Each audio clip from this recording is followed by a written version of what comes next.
Well, on Friday, another alleged Cape gang leader was killed. His car was showered with bullets in Boksburg in Gauteng. Ernie Lastig Solomon's daughter, her baby, and another person. On Friday, November 20th, 2020, Ernie Lastig Solomon ushered his daughter Crystal into the backseat of his white BMW, while his close friend, Brandon Damonse, hopped onto the front passenger seat holding Crystal's baby. The 4 occupants of the vehicle were all set for a merry trip. However, unknown to them, it was going to be a Black Friday.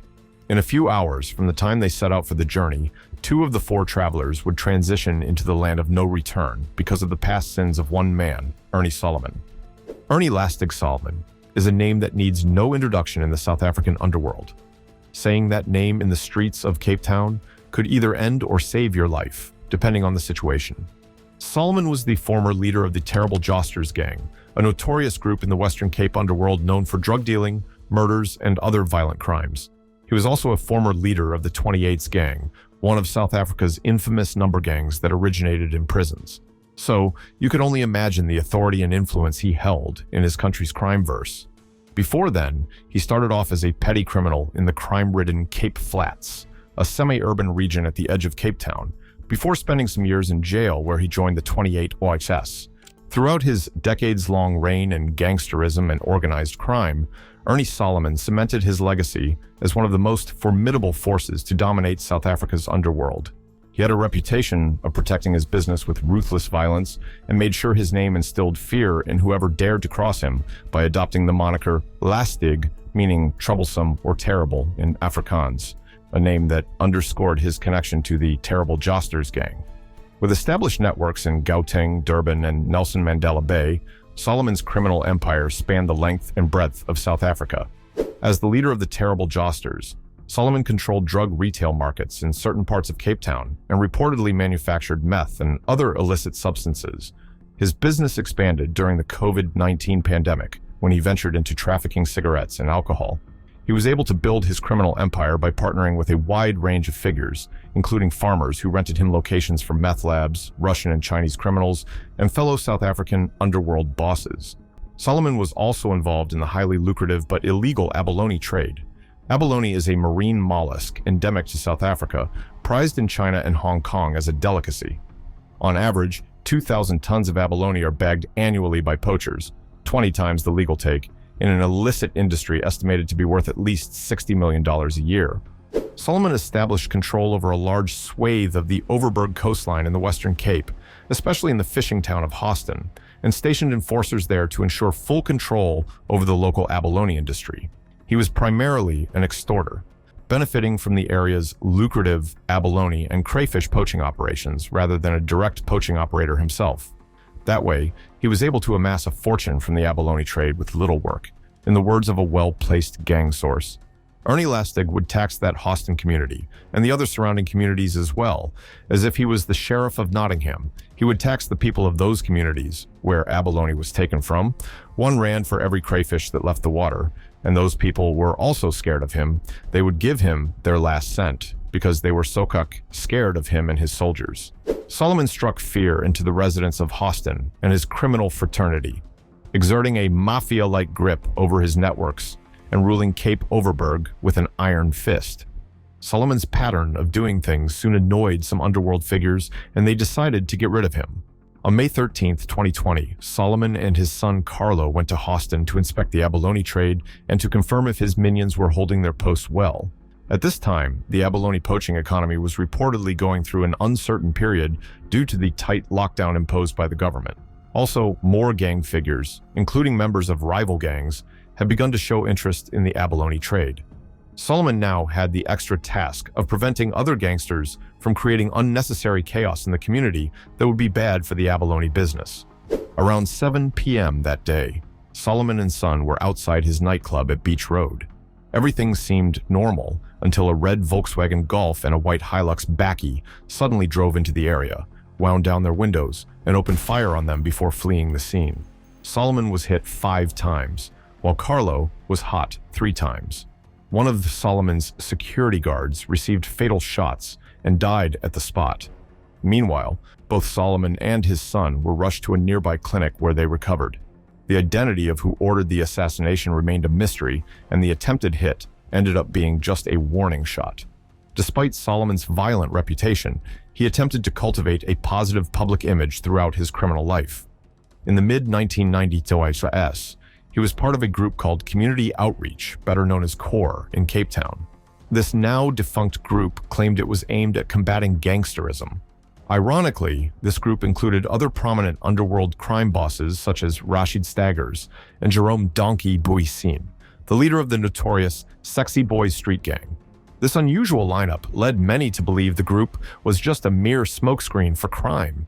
In 2011, Solomon attempted to shed his criminal image by publicly taking steps to prevent crimes. He embarked on so-called peace talks to try to call a truce between warring gangs in Cape Town. The city's former mayor, Dan Plato, who was then the Western Cape's provincial minister of community safety, was also involved in the peacemaking missions. Then, in 2013, he shifted his focus to making a film about his life titled A Lucky Man, which wasn't enough to hide his dark past. So, the following years, he tried his hands on music and released a few albums, trying to reinvent himself as a musician. Around this time, he was reported to have become a Khoi chief, a respected elder statesman. However, his efforts to rewrite his history would be thwarted by a 2019 testimony in the Western Cape High Court in the case against his nephew, Vowdy. A witness had claimed that Solomon ordered the 2013 assassination of Leon Davids, alias Leon G, in retaliation for the murder of the underworld kingpin Cyril Bika. Bika was murdered in a hit in the Cape Town suburb of Belleville South in March 2011. According to the witness, the terrible Josters gang believed Davids and another individual were responsible for the hit. After Solomon allegedly ordered the hit on Davids, he was murdered on October 9, 2013, with Vowdy reportedly overseeing the act. No arrests were ever officially announced for Davids' murder. Solomon was never interrogated. Meanwhile, both Vowdy and another suspect, Ely, denied involvement and were ultimately acquitted. Rumors circulated that Davids had decided to turn and testify for the state prior to his assassination, potentially becoming a key witness with insider knowledge of South Africa's underworld. His murder eventually silenced someone who could have provided substantial evidence about the criminal dealings of organized gangs. Interestingly, Davids belonged to the Sexy Boys gang, and some speculate that the May assassination attempt on Solomon. As part of his peacemaking attempts, Solomon recorded a video in 2012 aimed at sensitizing the public on the dangers gangsterism posed to families and the South African society at large. In the video, Solomon said, "The number is like a germ. It comes into you when you're in prison. We all got it in us. I also got the germ in me. People die every day because of this story of the number. This cut in my face, I got it because of the number. I was very young and didn't know what the number really means to me. Now I must try to make it right for my people or my next generations before I'm not in this world anymore. I'm 54 years old, and all the years of my life, I was losing friends, and those friends were like my brothers and like my children. When they died, I felt it in my heart, but I never thought of the day when I'm going to die." Solomon, who was in the 28's gang for 37 years, revealed that the number is the reason why the graveyards are filled with young people. When you are out of the number, stay out. Your own brothers are going to kill you because of your reputation you built. That's why I'm here, and this is part of my medicine I want to give to you as my friends and my brothers in the number. Be careful. You are going to kill your family and your own community, and after that, your own brothers are going to kill you, he warned. Solomon's fears became a reality on November 20th, 2020. Around 8 a.m., Solomon was traveling in his white BMW vehicle with his daughter, granddaughter, and friend along a road in Boksburg, east of Gauteng province, when a white Ford Ranger suddenly intercepted them. Without warning, two men exited the Ford Ranger and opened fire on the BMW, firing over 50 bullets. After the attack, the two shooters, along with two other occupants of the Ford, abandoned the vehicle at the scene and escaped in a getaway car, another Ford, with unknown description and registration. Having sustained about 30 gunshot wounds, including fatal shots to the head and neck, Solomon slumped behind his steering wheel, dying at the spot. He was 62 at the time of the drive-by shooting. The other victims, including his daughter and granddaughter, were swiftly transported to the hospital by the paramedics. However, his friend, Brandon Damonse, who was severely wounded, eventually succumbed to his injuries in the hospital.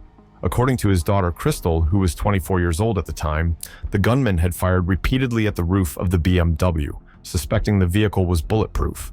She praised Brandon for saving her daughter's life, recounting how he had shielded her from the bullets by leaning over to protect her. In the process, He was struck by about 20 bullets. The attackers also threw some kind of smoke bombs, which prevented the occupants of the vehicle from escaping. Solomon's only option was to keep driving until he was eventually shot. According to Crystal, his last words were, "Is die nine trap knee," Afrikaans for, "Isn't that a staircase?" Crystal spent 3 months in the hospital recovering from her injuries. After recovery, she began sharing videos on social media, detailing her near-death experience and the devastating effects gangsterism has on families.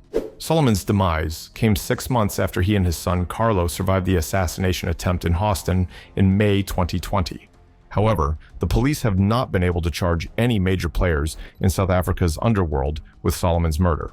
Several overlapping theories have emerged regarding who ordered the hit on Solomon, with the internal battle for the control of the terrible josters stealing the headlines. Sources within South Africa's underworld suggest that Ernie Solomon had been embroiled in a feud with his nephew, Horatio Vudi Solomon, a feared leader of the terrible josters gang who was sentenced to life imprisonment on the grounds of murder just a month before his uncle's death, and Ralph Stanfield, the 28's gang boss, who has risen as a dominant figure in the Western Cape underworld. The 28S, led by Ralph Stanfield, is an organized crime group that shares its name with the Notorious 28's prison gang, one of the most powerful factions in South Africa's prisons. However, the two organizations are distinct entities. The street-based 28's group forms part of the 28's Alliance, which includes several street gangs such as Solomon's Terrible Josters. Notably, Solomon was once a leader of the 28's prison gang. The bad blood between the three crime bosses, Ernie Solomon, Vudi Solomon, and Ralph Stanfield, erupted into violence multiple times in 2020. On March 15, 2020, Vudi Solomon became the target of an assassination attempt when an unknown gunman opened fire on his Ford Ranger as he arrived home in Durbanville Hills with his 13-year-old daughter. Vudi sustained gunshot wounds to his head and chest, but survived the attack. Sadly, his daughter, who was shot in the chest, passed away the following morning. This attack is widely believed to have been ordered by his uncle, Ernie Solomon, intensifying the already strained relationship between the two. Some believe the assassination attempt on Solomon and his son in May 2020, just 2 months after the attack on Vudi, may have been retaliation for the killing of Vudi's daughter. Others suggest the May hit might have stemmed from an earlier attempted hit on Stanfield, allegedly orchestrated by Solomon. This theory implies that either Vudi, Stanfield, or both men subsequently ordered the attack that eventually took out Solomon. Another theory links Solomon's death to a botched drug deal. Reports claim that Solomon's henchmen lost a large consignment of Mandrax tablets, formerly known as Quaaludes, to a rival gang. According to this account, Solomon traveled to Gauteng to recover the stolen drugs, valued at over 2 million rands, approximately $130,000. This move may have provoked a preemptive assassination. Again, there are suggestions that a powerful and anonymous Western Cape gang boss, once an associate of both Solomon and the late Hard Living's boss, Rashid Staggy, orchestrated the murder. It is alleged that this figure turned some of Solomon's men against him in a calculated strike aimed at consolidating organized crime interests.